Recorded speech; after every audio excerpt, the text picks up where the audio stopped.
I read something, this is almost like a side story here. Your stepfather was a bank robber? Doesn't that happen to everybody? Yeah. How did So that happen? I know.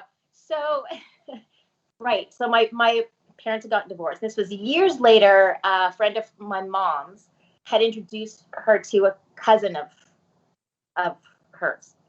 Anyway, friend of a friend, met this man, and my mother had actually known him years ago, and he had just moved back from the States, and I was probably, I'm going to guess, it was maybe 2 years before my brother passed away. So met this guy. He was a caterer, and I was always so fascinated with food, and he was great, and everybody loved him, and they moved in together, and he would take me to the markets where he got his food, and he would tell me in detail about every wedding that he was catering, every party he was catering. He would tell me in detail what he was cooking, and they ended up, he moved in with us, and then my brother became ill, and Billy passed away, and then my mom married him, and they weren't even married. They were married a few months, I think.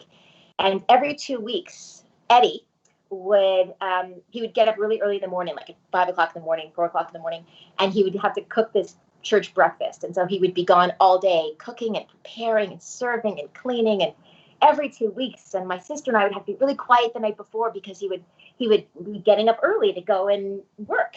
And it was one day I got back from school late at night, and I found out that Eddie had been arrested because he wasn't a caterer. He was a bank robber.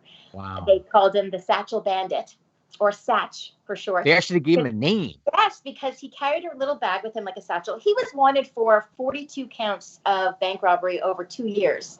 Wow. And so at every 2 weeks, he wasn't catering. He was getting up early to drive from Montreal to Toronto to rob a bank and then drive back. So, my sister and I were quite angry that we had to be so quiet the night before he was. Yeah. So he got caught in the act, and then we found out that he'd done that in the States. And